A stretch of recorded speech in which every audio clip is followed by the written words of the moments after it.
오늘 이 본문의 이 말씀은요, 우리가 이 모세의 시종이었던, 모세의 그 종이었습니다. 물 따르고 시키면 시킨 대로 했던 심부름꾼이었던 이 모세의 시종 여호수아가 이제 모세 사후에, 모세는 이제 죽고 없어졌을 때에 하나님께서 여호수아를 세워서 그 이스라엘 백성들을 이끌고 가라라고 하나님께서 백성의 지도자로 삼아 주셨습니다. 그래서 여호수아 장군은 보통 장군이라고 표현을 많이, 원체 싸움에 많이 나갔던, 그래서 여호수아는 마음의 그 심적 부담이 대단히 컸습니다. 왜 그러냐면은 모세는 이스라엘 백성들에게 있어서 거의 신과 다름이 없는, 하나님과 다름이 없는 그런 너무나 위대했던, 그리고 출애굽기를 통해서 쭉 일어났던 또 민수기서를 통해서 모세의 어떤 사역을 보면 무시무시할 정도로 뭐 하나님의 역사가 바로바로 드러났습니다. 어쩌면 오늘날 이 목사님들이 이런 모세와 같은 능력을 갖고 있다면 아마 성도님들은 이 순소리 한번 크게 모실 겁니다. 뭐 모세를 비방하고 이러다가 갑자기 그 다음날 연병이 발한다든지, 뭐 땅이 갈라져가지고 지진이 나오면서 그 집이 완전히 무너진다든지, 길을 잘 가는데 갑자기 교통사고 나면서 그 유리파편이 뛰어가지고 우리 목에 꽂힌다든지, 얼마나 무서운 일입니까? 그래서 모세가 실제로 이스라엘 백성들이 상당히 무서운 존재였고, 그러면서도 백성들이 잘 따라갔으면서도 불구하고 또 반대 세력도 있습니다. 오늘날 이런 우리 이제 목사님들, 소위 또 이 교육자 그룹, 그리고 잘못되어진 그런 사이비 종교들 보면은 본능으로, 영역으로 찔끔 눌려버리라는 게 많습니다. 그러다 보면 우리 무당들도 보면 영한 무당들 하면 괜히 무섭지 않습니까? 괜히 저 사람이 내 마음을 알 것 같고, 저 사람이 괜히 내가 뭐 잘못하면 막 벌을 줄 것 같고, 이렇게 무서워하기도 합니다만은 그런 분 주위에는 외롭습니다. 사람들 잘 안 가죠. 힘듭니다. 모세가 그래서 많이 좀 외로움도 탔고 그런 것도 사실인데, 모세에게 훌륭하게 지도를 받고 잘 성장했던 이 여호수아가 이 백성들을 이끌려고 하니까 너무 짐이 되는 것이죠. 야, 이 백성들이 그렇게 모세를 따랐는데, 그래도 백성들의 마음에 모세가 더 여호수아가 갑자기 바뀌지 않거든요. 그래서 마음에 두려워할 그때에 하나님께서 직접 여호수아에도 나타나셔서 말씀을 많이 주십니다. 1장에 보면 너는 마음을 강하게 하라, 지극히 담대히 하라, 내가 네게 명한 것이 아니냐, 너는 오직 말씀을 가까이 하고 주야는 말씀을 묵상해서 그 가운데 기록한 대로 지켜 행하면 내가 100% 도와주겠다. 하나님 그래 용기를 주고 힘을 주었습니다. 그래서 여호수아도 힘을 내어가지고 백성들에게 막 준비를 시킵니다. 다 그 백성들의 그 장로들, 백성의 대표들을 다 모아놓고 이제 한 3일 있으면 요단강을 건널 텐데 양식을 준비하고 다 준비하세요. 백성들이 또 마음을 하나로 뭉쳐가지고 준비를 해서 요단강을 건넙니다. 여러분, 요단강을 건널 때 요단강은 이스라엘의, 우리나라의 한강과 같은 이 정국토를 지나는 아주 130km에 향하는 큰 긴 강입니다. 이 꼬불꼬불한데, 꼬불꼬불한 걸 다 피면 약 400km가 되는 아주 큰 강이 요단강인데, 이 강이 어쩌면 이 가나안 지역의 이 젖줄이라고 생각할 수 있죠. 물이 있어야 모든 게 잘 되니까. 그 요단강을 건너는데 당시 이 보리 거두는 이때쯤 되면 물이 불어서 상당히 수위가 높아서 그냥 지나갈 수는 없습니다.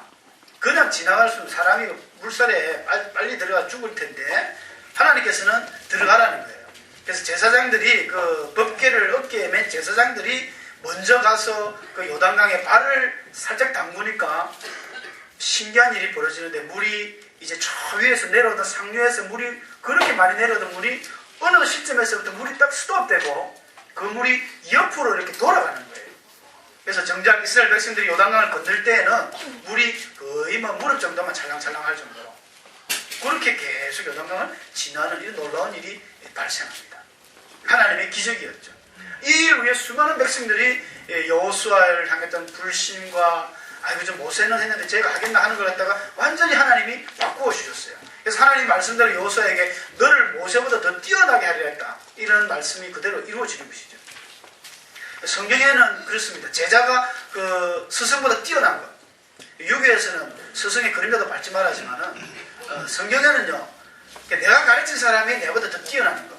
여러분들이 만약에 우리 목사님에게 잘 배우셔가지고, 우리 담임 목사님 잘 배우셔가지고, 어디 가서 잘한다. 예를 들어서 성경 공부 가르치셔도 돼요. 뭐든지 신앙에 딱 부러진다 이러면요, 그게 누구 덕입니까? 설마 여러분들이 똑똑해서 내가 잘났어 했다고 그렇게 교만을 떨지는 않을 거 아닙니까? 제가 부산 비전교회에서 잘 지도받고 잘 배워서 그렇습니다. 그게 곧 큰 영광이 되는 것이죠.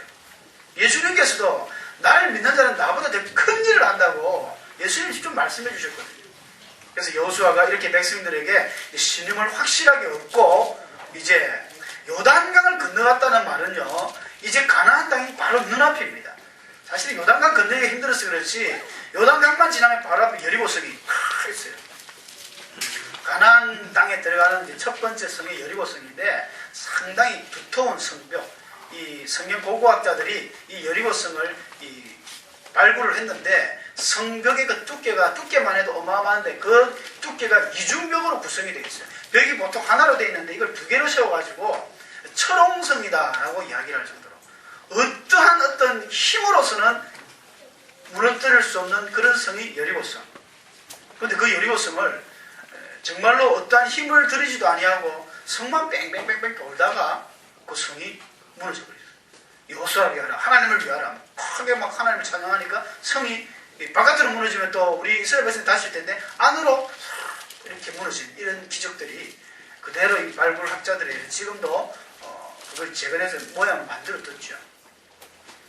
그런데 참으로 이상한 것은 오늘 5장 본문의 말씀인데 요단을 건넜다는 것은 이제 본격적으로 가나안 땅을 점령을 하고 전쟁을 해야 될 때거든요. 전쟁을 해야 될 때입니다. 힘을 모으고 백성들에게 다시 한번 뭐 맛있는 고기도 먹이고 여태까지 맨날 광야에서 만나만 먹었으니까 영양 보충도 하고 기름기도 채우고 힘을 내서 전쟁을 해야 되는데 그런 중요한 시점에 오늘 5장에 우리 읽은 대로 하나님은 야, 다 모여라.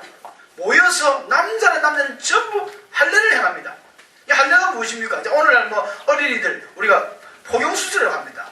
그 남자 어린아이가 고추의 끝을 이 칼로 잘라버리는 것인데 오늘날은 그래도 의술이 발달되어서 뭐 상처가 덧나지 않게 또 피를 지혈을 시키고 잘하지만 과거에는 그런 게 없었거든요. 하나님은 이 아브라함 때부터 그 아브라함에게 명령을 하실 때에 아브라함에게 그 17장인가 나오죠. 이삭을 바칠 때쯤이요. 그 전에 그 헷불론양이 끝난 다음에 말씀을 하시는데 아브라함 보고 너희 모든 남자는 다 모아서 할례를 행하라. 정말 난생 처음 듣도 보도 못한 이 할례를 하나님이 명령하시면서 이 할례가 무엇이냐?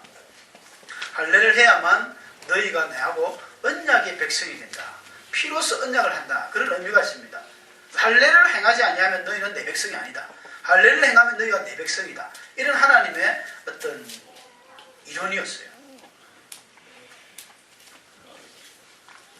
백성들을 다 모아가지고 그 오전에 보면 할례산이라고 하는데 이 할례산이라는 게 원래 뭐 할례산이 아니라 다른 그 어떤 산의 이름을 말하는데 왜 할례산이다 할례산을 이렇게 이름이 명명되냐면은 여러분 이스라엘 백성들이 지금 몇 명이겠습니까?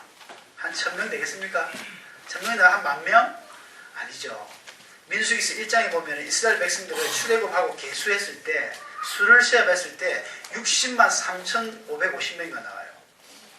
남자들 수만, 그것도 싸움에 나갈 만한 군인들 수만, 어린이들, 어른들 다 빼고, 나이 드신 어른들 빼고 60만 명이나 되는 그 대군이 민수기서를 쭉 보면 활동을 하다가 하나님 앞에 한번 그 가데스 바네아에서 저주를 받고 난 뒤로 다 죽습니다. 죽고 나서 그 2세대들이 오늘 이 본문에 나온 사람들은 그 죽은 2세대들인데 그럼 이 사람들이 얼마냐? 별 변함없습니다. 또다시 60만 명이 넘습니다. 60만 뭐 5,000명, 6,000명이나 돼요. 60만 명이나 되는 뭐 어린아이들까지도 또 포함했을 것이고 노년은 다 죽었으니까 없고 나이 어린 애들까지 포함하면은 60만, 많이 받으면 한 70만 명이 한 산에 올라가서 전부 할례를 행하는 거예요. 피바다가 됐겠죠. 남자들 잘 아실 거예요. 군대 가서 여러분들이 다 뭐 하신 분도 있을 거 하는데 이 포피 끝을 갖다가 어떻게 하느냐? 피날 그걸 갖다 땅속에다 묻습니다. 다 묻어요. 한 산 하나에 60만 명, 70만 명의 그 할례를 행한 그 흔적을 땅속에 다 묻었거든요. 그래서 할례산이다. 이렇게 이름을 명명을 한 것입니다. 한두 명 가서 행한. 그런데 그 당시에는 이 모세, 사무엘 때까지, 다윗 때까지만 해도 그렇게 이스라엘 문화가 이 철기 문화로 들어가지 않습니다. 청동기 문화예요. 청동기 문화. 겨우 석기 시대에서 이제 청동기 문화로 변하는 그런 과정이기 때문에 제대로 된 칼이 없습니다. 이 청동기 그걸 날카롭게 해가지고 어떻게 할 수도 있지만 하나님께서는 그 청동기 위험하니까 차라리 돌로, 부싯돌로, 3절 여호수아가 부싯돌로 칼을 만들어라. 부싯돌이 뭡니까? 그냥 돌 같은 거 강에서 해가지고 돌을 탁 깨가지고 날카롭게 재미난 부분을 살살 갈아가지고 그걸 칼로서 사용을 했다는 것이죠. 민수기에서 보면 이 아모리 왕 그 시온하고 바산하고 옥을 때려잡을 때도 막 전쟁이 일어나는데 어떻게 전쟁을 했는지 모르겠어요. 칼이 있었던 것도 아니고 뭘 들고 싸웠는지 모르겠어요. 그러나 어마어마한 큰 전쟁에 승리를 했거든요. 이스라엘 백성들이 제대로 된 큰 무기 없이도 이렇게 싸움을 승리한 것은 여러분 그 요단 동편에 사는 그 가나안인 족속 중에 아모리인과 이 바산 왕 이 똑같은 아모리인데 어찌 보면 가나안에서 제일 강력한 민족입니다. 근데 이 민족을 이 유대인들이 이 히브리인들이 오면서 그냥 초토화를 시켰거든요. 바산왕 그 옥하고 이 아모리 왕 시온이라는 이 유명한 두 왕을 그냥 죽여버렸어요. 그 소식을 전해 들은 이 가나안 땅에 사는 모든 가나안인들이 사실은 벌벌벌 떨었습니다. 그 라합을 통해서, 기생 라합을 통해서 그 소식이 앞에 나오죠. 너희들의 소식이 40년 동안 광야에서 들려오는 이 희한한 민족의 소식을 날마다 들으면서 벌벌벌 떠는 거예요. 간담이 서늘해졌는데 마지막으로 뭐 카운터 펀치를 날린 게 뭐냐면 요단강을 건넜다는 거예요. 요단강을 어떻게 건너? 세상에. 저 강이 있으니까 저들이 분명히 못 쳐들어오기도 했는데 요단강을 무슨 겨울 지나가듯이 다 건너와 버리니까 그래서 1절인가 나오죠. 이 사람들이 그 마음이 녹았고 이스라엘 자손들 때문에 정신을 잃었더라고 표현할 정도로. 그 정도로 가나안인들이 막 두려워하는 거예요. 그래서 칼도 없는데 이 부싯돌로 말이죠. 돌로 이렇게 만들어가지고 할례를 다 행합니다. 그 수십만 명이 할례를 다 행하고 근데 왜 할례를 행했느냐? 성경은 분명히 이유를 말씀하고 있습니다. 여호수아가 할례를 시행한 까닭은 이것이니 애굽에서 나온 모든 백성 중에 남자들 모두 그러니까 첫 번째 나온 그 이스라엘 백성들 60만 명은 사실은 할례를 했습니다. 다 행했어요. 그러나 이들이 그 민수기서 14장에 가보면은 가데스 바네아라는 지역에서 하나님께서 그 정탐꾼을 그 각 지파별로 12명을 뽑아가지고 그 가나안 땅을 정탐하게 보냈습니다. 잘 아시는 이야기죠. 정탐하고 왔을 때 여호수아와 갈렙을 제외한 나머지 10명의 보고는 그 땅이 참으로 좋더라. 좋다는 데는 뜻이 똑같았어요. 뭐 포도를 뭐 두 사람이 어깨에 짊어지고 갈 정도로 크고 뭐 수박이 사람 얼굴보다도 크고 막 수박 원래 얼굴보다 크죠. 그 정도로 막 아주 비옥한 땅이더라라는 데는 의견이 일치됐지만 그러나 저것은 우리 게 아니다. 우리는 그들에 비하니까 메뚜기 같더라. 저들은 거인 민족이고 이거 아주 우리가 도저히 우리 땅이 아니더라 하면서 그 땅에 대해서 악평을 하고 불평을 하면서 하나님 앞에 대들었던 적이 있습니다. 그럴 때 하나님께서 뭐 좋은 마음이 아니었죠. 그 본문의 말씀을 잠시 읽어드리겠습니다. 여호와께서 모세와 아론에게 말씀하여 이르시되 나를 원망하는 이 악한 회중에게 내가 어느 때까지 참으랴. 이스라엘 자손이 나를 향하여 원망하는 바 그 원망하는 말을 내가 들었노라. 그들에게 이르기를 여호와의 말씀에 내 삶을 두고 맹세하노라. 너희 말이 내 귀에 들린 대로 내가 너희에게 행하리니 너희 시체가 이 광야에 엎드러질 것이라. 너희 중에서 20세 이상으로서 계수된 자 곧 나를 원망한 자 전부가 여분네 아들 갈렙과 눈의 아들 여호수아 외에는 내가 맹세하여 너희에게 살게 하리라 한 땅에 결단코 들어가지 못하리라. 너희가 사로잡히겠다고 말하던 너희의 유아들은 내가 인도하여 드리리니 그들은 너희가 싫어하는 땅을 보려니와 요 유아들이 지금 오늘 할례 받는 민족들이죠. 그 인구입니다. 너희의 시체는 이 광야에서 엎드러질 것이요 너희의 자녀들은 너희 반역한 죄를 지고 너희의 시체가 광야에서 소멸되기까지 40년을 광야에서 방황하는 자가 되리라. 너희는 그 땅을 정탐한 날 수인 40일의 하루를 1년으로 쳐서 그 40년간 너희의 죄악을 담당할지니 너희는 그제서야 내가 싫어하면 어떻게 되는지를 알리라 하셨다 하라. 나 여호와가 말하였거니와 모여 나를 거역하는 이 악한 온 회중에게 내가 반드시 이같이 행하리니 그들이 이 광야에서 소멸되어 거기서 죽으리라. 이런 연유로 먼저 간 자기들의 아버지 할아버지는 다 죽어버렸습니다. 그래서 이들은 40년 동안 할례를 받지 않은 거예요. 왜 할례를 받지 않았냐면은 하나님께서 너무 기가 차는 거예요. 여러분, 하나님은 때로는 참 감정적입니다. 이스라엘 백성들이 이 땅에 우리가 어떻게 들어가겠노? 들어갔다가는 우리 이 어린 토끼 같은 이 딸자식들 다 죽겠다. 그렇게 이야기하니까 하나님이 너희가 죽겠다는 그들은 살리고 너희들은 죽을 거야 하면서 그 이후로 그냥 광야에서 40년 동안 방황하게 하시면서 할례를 안 행합니다. 할례 할 필요가 없죠. 왜냐하면 너희가 그 애굽에 놓을 유월절 행사를 치르면서 그렇게 언약 백성으로 인정을 했는데 오늘 하는 거 보니까 야 아니다. 너희들 이제 내 백성이 아니다라고 하나님 쫓아버린 거예요. 할례를 안 받았다는 것은 하나님의 언약 백성이 아니다라는 말하고 똑같습니다. 우리가 지금은 이 할례의 그 어떤 기본 정신을 살려서 이 시대는 세례를 받습니다. 명식이 내가 세례 교인이다 이러면요, 내가 하나님의 백성이라는 것입니다. 세례를 받았다는 것은 내가 하나님의 성도요, 하나님의 자녀요, 하나님의 백성에서 인정하기 때문에 우리 삶이 하나님을 따라가야 되는 것입니다. 그럼에도 불구하고 세례 교인은 뭐 아무것도 아니고 뭐 교회 안수집사 장로가 돼야 뭐 교인인가 이렇게 생각하실지 모르겠지만 세례만 받으면요 전부 교인이요 하나님의 자녀가 되는 것입니다. 하나님께서 언약을 실행을 안 했습니다. 할례를 실행 안 했습니다. 그리고 오늘에야 이 할례를 실행하는 것은 이제는 너희가 다시 내하고 언약을 하자는 것입니다. 중요한 일정을 앞에 두고 지금 여리고성을 무너뜨리고 가나안 땅을 공격해야 될 이 중요한 시점을 앞에 두고 하나님이 먼저 해야 할 일을 지시한다는 것입니다. 그게 뭐냐? 할례를 받아라. 새롭게 나와 언약을 맺자. 너희는 나의 백성이다. 언약식을 하자는 거예요. 여러분, 우리 약혼식이라든지 이거 언약식이라 하죠. 결혼할 때 언약을 하는 것입니다. 왜 결혼식을 합니까? 그냥 아무데나 살아버리지. 요즘엔 이 동거를 하면서 그냥 결혼식 안 하고 막 살아가는 사람이 많습니다. 잘못된 성경적이지 않습니다. 식을 해야 됩니다. 예배도 하나의 어떤 의식이잖아요. 해야 됩니다. 필요합니다. 하나님께서는 이 거대한 이 민족들을 전부 할례를 행하면서 새롭게 하나님과의 언약식을 체결하고 그 뒤에 맨 뒤에 보면 아까 봤지만 유월절도 행합니다.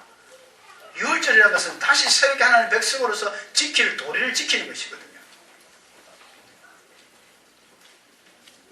이들은 이미 그 전쟁이라는 것을 많이 체험을 했습니다. 지금 쭉 오면서 아모레인하고 싸워보고 바산을 싸워보고 이 에돔하고도 한번 싸울 뻔하고 했지만 하나님이 지키시고 아말렉인들도 싸워보고 출애굽하면서 몇 번의 전쟁을 거듭하면서 느낀 게 있습니다. 여러분 아시죠? 아말렉과의 전투에서 모세가 이 산에서 이 손을 드니까 이기고 모세가 손을 드니까 지고, 전쟁이 칼과 그 힘에 있지 않다는 것입니다. 전쟁은 하나님께 있다는 것을 이들은 뼈저리게 느끼고 체험을 했습니다. 사랑하는 성도 여러분, 전쟁은 칼과 창에 있지 아니하고 하나님과의 관계가 어떠한가 이거에서 분명히 승패가 달려있다는 것을 잊지 마시기 바랍니다.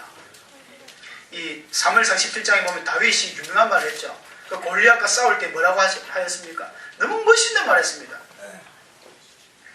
여호와의 구원하심이 칼과 창에 있지 아니하고 전쟁은 여호와께 속한 것이라 하면서 자기는 칼도 없이 그 물맷돌 들고 가가지고 골리앗을 끝내버리지 않습니까? 여러분, 하나님이 그 말에 감동받았습니다. 여러분, 말 잘하시기 바랍니다. 좋은 말 하시기 바랍니다. 하나님이 그 말에 얼마나 감동을 받았는지 그 이후로 보면 모든 역사서가 열왕기, 상하서, 역대사를 보면요, 하나님이 그 말을 인용해서 사용하십니다. 다윗이 처음으로 그 말을 하는데, 역대하의 그 20장에 보면요, 여호사밧 왕이 그 모압과 암몬 족속들이 쳐들어와가지고 포위가 됐을 때 두려워 벌벌 떨 때에 기도를 합니까? 하나님께서 그 레위인 중에 한 사람 야하시엘이라는 사람을 뚝 세워서 하시는 말씀이 여호사밧 두려워하지 마라. 이 전쟁은 나에게 속한 것이다. 하나님께 속한 것이다.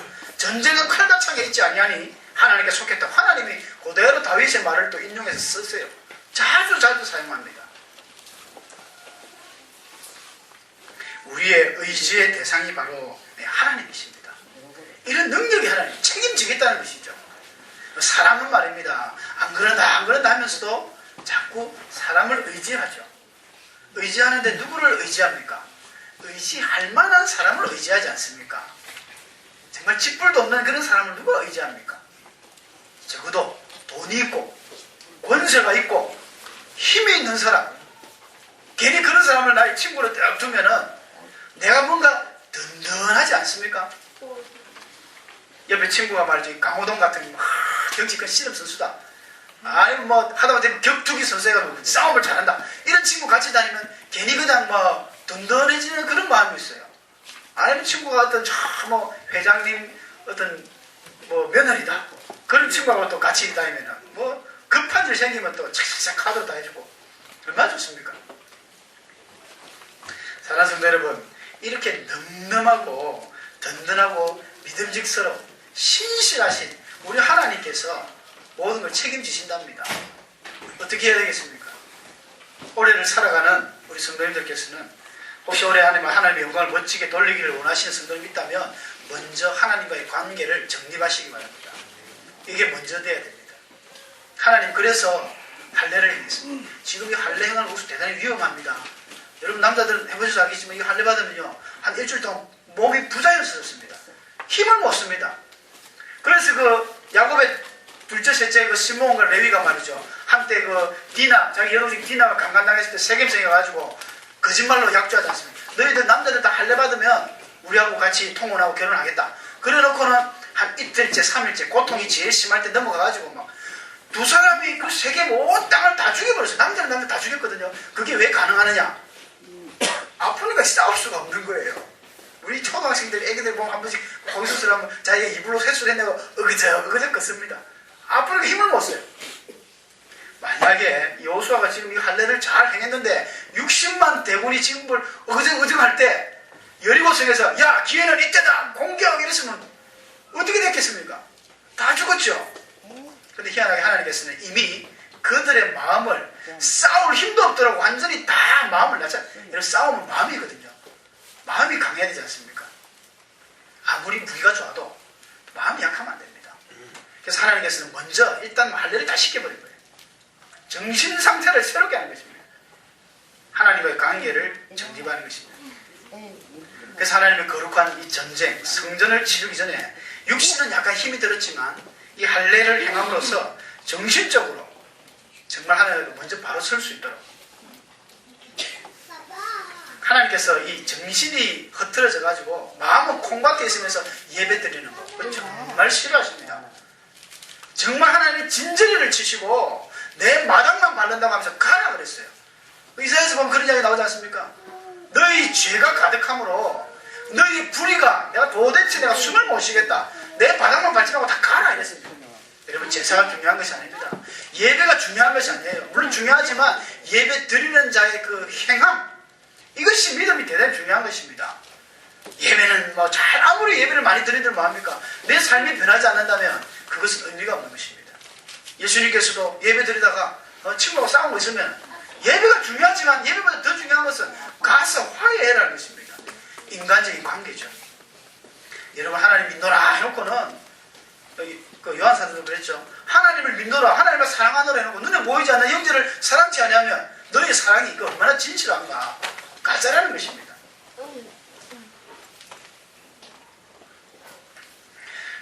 지난주에 우리 그 노예의 그 노회장님 그 모친이 돌아가셨어요. 89세인가 상당히 이제 아주 호상이었는데 죽을 때도 너무 편하게 돌아가신 거예요.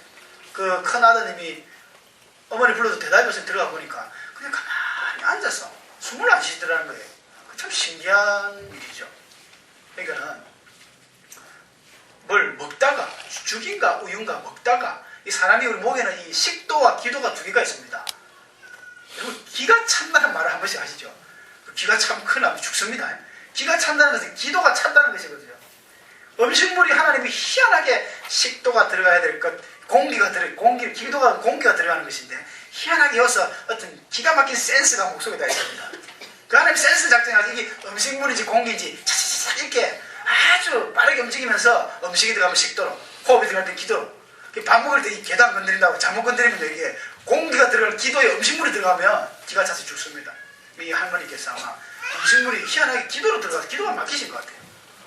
그래서 뭐 우리가 숨 막히면 뭐 오래 못 가잖아요. 잠깐 있다가 그냥 가시는데 편하게 이제 돌아가셨어요. 아주 뭐 고통스럽지 않게 이렇게 하신 거죠. 그 순간에 조금 호흡이 딸려서일지 몰라도.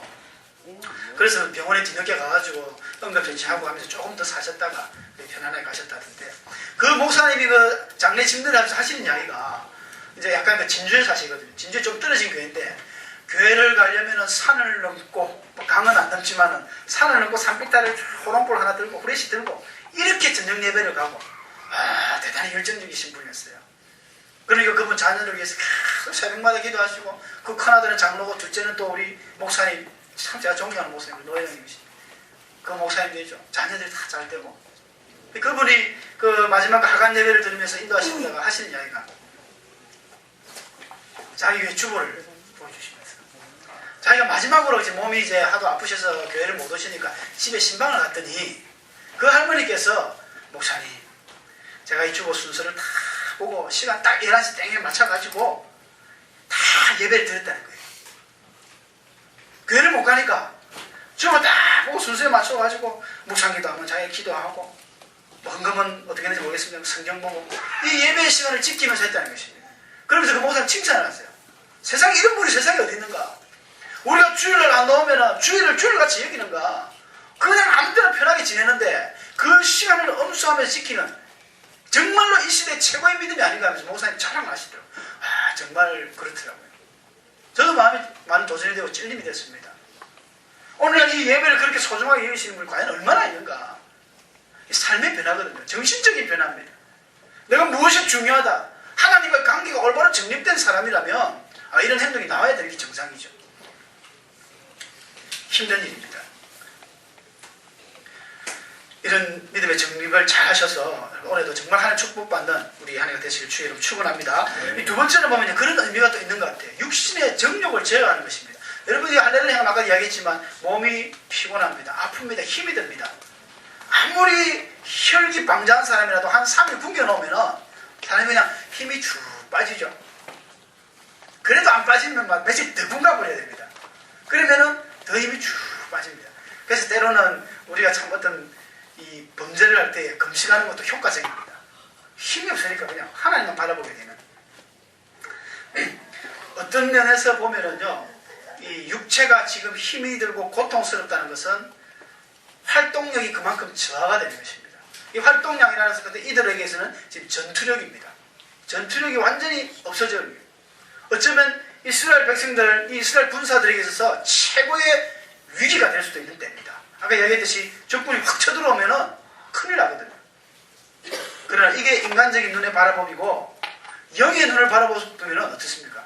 육체는 힘이 들지만 하나님과의 가장 지금 최고의 그런 믿음의 경지를 달리는 최고의 때가 바로 이때라는 것입니다. 우리 스데반 집사님이 순교하실 때에 그렇게 했지 않습니까? 자기가 마지막에 설교를 쭉 한 편 다 하고 예수 잘 믿으라고 해놓고는 하나님께서 그 영의 눈을 순간적으로 갑자기 영안을 열어주셨어요. 그래서 하늘을 보니까 하나님의 보좌와 그 우편에 앉아 계신 예수 그리스도를 발견한 거예요. 보라, 내가 하늘에 하나님과 그 우편에 계신 인자를 보노라 하니까 수많은 그 유대인들이 막 혈기를 내면서 귀를 막고 저자를 죽이려 해가지고 돌로 들고 막 쳐 죽였습니다. 여러분, 돌로 맞으면 얼마나 아픕니까? 지금 무슨 우리가 바닷가에 매끈한 돌도 아니고 다윗은 매끈한 돌을 주고 갔지만 그 광야의 돌은 째빼째빼한 게 한 번 맞으면 바로 직접 살이 찢어지는, 얼마나 고통스럽고 아프겠습니까? 그러나 우리 스데반 집사님은 그 고통이 없는 거예요. 그 고통보다는 얼굴에 가득한 행복한 미소를 짓고 하나님을 보시면서 순교합니다. 참된 기쁨을 알았다는 것이죠. 세상에 가치를 두지 아니하고 이 하나님의 귀한 일을 바라보니까 세상의 고통도 이겨낼 수 있다는 것입니다. 그래서 우리 인생이 진정 어떻게 사는 것이 하나님을 기쁘시게 하는 삶인가, 우리가 많이 묵상하고 생각해 봐야 됩니다. 내가 어떤 일을 통해서 하나님 영광을 돌려야 될 것인가? 내가 지금 어떤 일을 투자하고 무엇에 가치를 두고 무엇에 의미를 두고 내가 살아가는가? 우리의 정력을 어디다가 허비하고 있는가? 꼭 필요합니다. 우리 육신이 잠시 잠깐 고통의 순간이 찾아올지 모르지만 하늘을 보며 소망을 바라보고 살아가야 됩니다. 우리 하늘을 가끔 보셔야 돼요. 너무 바쁘게 사니까 하늘은 뭐 고사하고 맨날 땅만 보고 삽니다. 가끔 하늘을 보세요. 하나님께서는 사람을 창조하실 때 하늘을 보면은 뭔가 새로운 마음이 들 수 있도록 창조하셨습니다. 우리의 도움이 어디서 올고 눈을 들어 산을 들리라. 그리고 시편 기자도 그런 말이 있죠. 하늘을 보면서 내 고향이 저기다, 내 본집이 저기다라는 것을 생각하셔야 됩니다. 바울이 우리의 시민권이 하늘에 있지 않습니까? 우리의 원래 고향이 하늘입니다. 이곳은 잠시 그 나그네의 삶이죠. 베드로 사도 베드로서 2장 11절에 이 나그네와 해 같은 너희를 위하여 정욕을 거스려 싸우는 거 정욕을 제어하라 했습니다. 나그네입니다. 잠시 잠깐 눈 감았다 뜨면 우리가 나이가 벌써 할아버지 할머니 곁에 있는 거죠. 잠시 잠깐 나그네고 원래 고향은 우리 하늘입니다. 그러니 우리가 하늘의 삶을 두고 목표를 두고 사는 것입니다. 사도 바울은 골로새서 3장 5절에서 10절까지 우리가 땅에 있는 지체를 죽이라라고 이야기합니다. 곧 음란과 부정과 사욕과 악한 정욕과 탐심이니 탐심은 우상숭배니라. 너무 가지려고 하지 마세요. 너무 가지려고 막 이렇게 욕심 부리는 거 이것 자체가 우상숭배라는 것입니다. 하나님 앞에 관계를 바로 정립하고 주어진 일에 최선을 다하면서 믿음을 가지고 열심히 하면 물질은 하나님이 주시는 줄로 믿습니다. 너무 내가 그 물질 쫓아다니면요 내 정신이 오히려 혼미하게 되고 방황하게 됩니다. 너희도 그 전에 그 가운데 살 때는 그 가운데서 행했지만은 이제는 이 모든 것을 벗어버리라. 곧 분과 악의와 해방과 너희 입에 부끄러운 말이라. 옛사람과 그 행위를 벗어버리고 새사람을 입었으니 이런 사람이야말로 자기를 창조하신 자의 형상을 쫓아 지식에까지 새롭게 하심을 받는 자니라. 여러분 하나님의 사람은 하나님을 따라 새사람을 입은 사람처럼 옛사람을 벗어버리고 살아가는 삶이라고 이야기하고 있습니다. 또한 이 할례의 의식은요 어떻게 보면 가장 중요한 것이 하나의 이 공동체 의식을 회복하는 그런 것으로 생각할 수 있습니다. 여러분 뭐 소위 우리가 조폭이다, 조직폭력배다 이런 이야기하는 거 보면 그분들이 보면 대단히 서로 간에 어떤 단합이 잘 되죠. 모르긴 몰라도 아마 어떤 이 피를 내가 옛날에 보면 서로 의형제를 맺으면 탁 이 손목을 이거 피를 탁 잔에 섞어서 마시고 우리는 피를 나는 형제다 하면서 이렇게 맺지 않습니까? 이 의식이 같이 공동체 의식을 갖는 이 정말 이거 대단합니다. 전도서 4장 12절에 말이죠. 한 사람은 피하지만은 이 두 사람은 힘이 막강하기 때문에 이 삼겹줄은 더 강해서 잘 끊어지지 않는다 했습니다. 홀로 가면 외롭고 힘이 듭니다. 어렵습니다. 그러나 누군가 힘이 되는 어떤 한 사람이 같이 도와주면서 같이 의식을 가지고 나가면요. 정말 용기가 어디서 그런 용기가 솟아나는지 용기가 나는 거예요. 그래서 혼자 대신 우리 청년들은 빨리 짝을 찾아서 결혼을 빨리 해야 됩니다. 우리 먼 인생길에 가장 큰 동력자의 힘이 돼주는 것은 사랑하는 아내, 사랑하는 남편이야. 그보다 더 있겠습니까? 우리 청년들이 꼭 내 짝이 어디 있는가 막 너무너무 찾으려고 하지 마세요. 찾아도 안 보입니다. 짝이 멀리 있는 게 아니고 가까이 있습니다. 항상. 귀중한 것은 내 가까이 다 있더라고요. 그리고 너무 내 마음에 맞는 건 100% 아니면 최소한 90% 이제 나이가 들수록 내려가죠. 80%, 70%, 50% 그것만 내가 마음에 작정하는 대응을 하겠다. 우리 꼭 마음에 드는 사람은 영원히 안 나타납니다.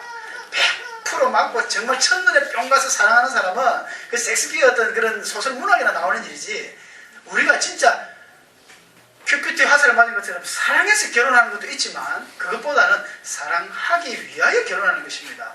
결혼해서 이제 서로 사랑하고 위해주고 아껴주고 어떤 분들은 그래요. 내하고 너무 안 맞다. 내가 너무 생각도 틀리고 어디 있는 것도 틀리고 어쩐지 내하고 안 맞나. 아는 사람이 보통 그냥 궁합이 안 맞다. 그런 이야기 하는데 안 맞는 것이 여러분 그게 은혜입니다. 똑같이 맞으면 사는 게 재미가 없죠.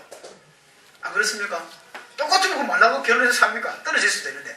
그래서 어느 목사님 그렇게 이야기합니다. 결혼을 하면 내하고 완전 틀린 한 사람을 보면서 즐기라는 거예요. 아, 저럴 수도 있구나. 나는 안 저러는데 참 저럴 수도 있구나. 그렇게 마음을 바꿔먹는 거예요. 아, 저렇게 사는구나. 여자들 저렇게 사는구나. 그 위로를 받으면서 살면은 절대 삶이 지루하지 않고 그렇게 재밌답니다. 우리는 어디서 자꾸 부부싸움이 나냐면은 내 스타일로 맞추려고 하는 거예요. 내 스타일을 끌어당기고 그걸 제발 하지 말라 그랬지.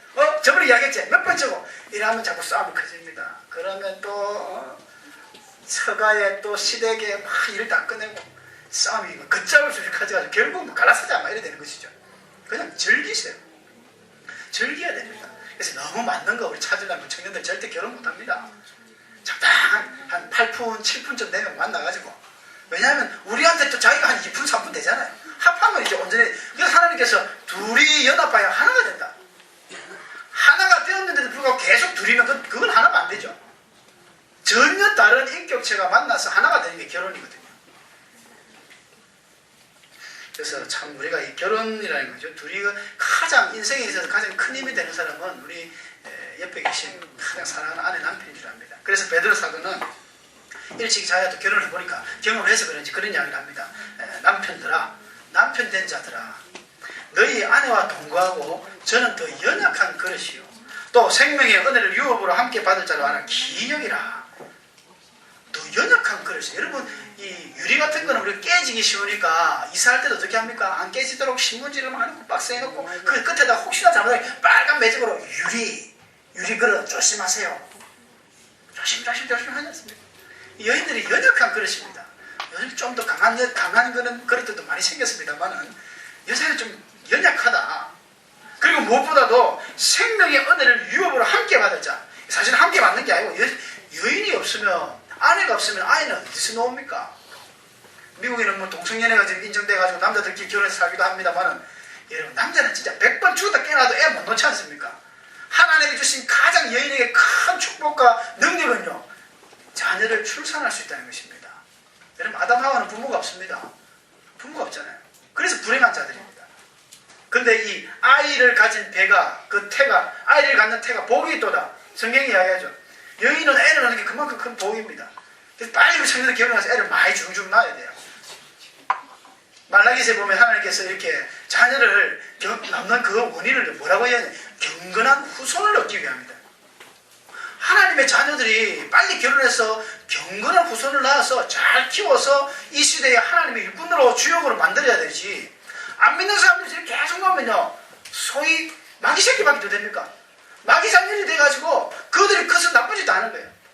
그래서 하나님의 가장 위대한 사역이 아이를 낳아서 자녀를 교육하고 말씀으로 기르는 것, 하나님의 일꾼 삼는 것, 이것만큼 위대한 사역이 또 없습니다. 아내된 자들이여 이와 같이 자기 남편에게 순복하라. 순복은 순종하고 복종하는 것이죠. 이는 혹 도를 순종치 아니한 자라도 말로 말미암지 않고 그 아내의 행위로 말미암아 구원을 얻게 하려 합니다. 혹시 안 믿는 자라도, 남편이 안 믿는 자라도 아내가 여러분 말로 전도하는 것만큼 사실은 어리석은 게 없습니다. 진짜 이 말로 나는데 전도 좀 하세요. 제가 말 주변이 없어서. 여러분 말 주변으로 전도하는 거 아니거든요. 성경은요, 행함으로 미련하게 십자가로 전도하는 것이지. 특히 아내된 자들에게, 여자들에게 이야기할 때 남편에게 말하면 남자들은 거의 막 10중 8구 싫어합니다. 교인들 말만 잘해가지고 이 말만 그래 하지 말고 이 잠이나 좀 일찍 일어나라. 이 이불이나 해라. 빨래나 좀 해라. 밤이나 맨날 좀 채려온다. 남자들은 그래 봅니다. 희한하죠. 남자의 이 생리 구조와 여자의 생리 구조 많이 틀립니다. 하나님이 다르게 만드셨어요. 그렇게 다르게 만들어놔서 결혼해가지고 즐기면서 살아가야 되는 것입니다. 아내들은 이 말로 말미암지 않고 착한 행위로 남편에게 감동을 주는 것이고, 그리고 남자들에게 이 순복하는 것. 여러분 남자들은 또 희한하게 이 다스리려는 마음이 있습니다. 권력을 그래서 남자들이 좋아하는 것이죠. 뭔가 내 밑에 딱 두고 하려는. 아내가 남편보다 돈도 잘 벌고 사회적인 지위도 높으면 남편은요, 보지 아니하게 마음에 자꾸 이게 뭐가 눌림이 있습니다. 그러다 별거 아닌데 괜히 아내가 큰 소리 한번 쳤으면 막 이렇게 고함 소리가 커지는 것이죠. 그럴 때 지혜롭게 아내는 아유 우리 남편이 최고지, 우리 남편이 제일이지 막 이렇게 해버리면 남자도 그냥 거꾸로 넘어갑니다. 희한해 단순하거든요. 남자 참 단순한 동물입니다. 그래서 아내가 별거 아니지만 우리 남편 진짜 최고다, 잘한다 한마디만 해주면 남자 일어설 수 있습니다. 남자가 성공하느냐 못하느냐는 사실 아내에게 달려있죠. 1년 동안 목사는 빈자리를 제가 잘하나 못하느냐 누구한테 달렸는지 뭐 다 아시겠죠. 잘하려고 뭐 애를 쓰더라고요. 그러니까. 우리는 이 영적인 가족입니다. 그리스도의 은혜로 피로 보혈로 하나 된 가족임을 기억하십시오. 예수님 십자가에서 죽으실 때에 그 모친 마리아에게 여자의 보소서 아들이니이다 하고 요한을 맡겼어요. 요한에게는 또 뭐랍니까? 보라 네 어머니라. 그러니까 요한이 그 마리아를 모시고 그때부터 살았다 하거든요. 그리스도 안에서 한 형제 한 자매입니다. 내가 정말 비전교회 교인인가? 어떻게 생각하십니까? 내가 이 교회 안에 그런 공동체 소속원인가? 이런 생각을 좀 넓히셔야 될 것 같아요.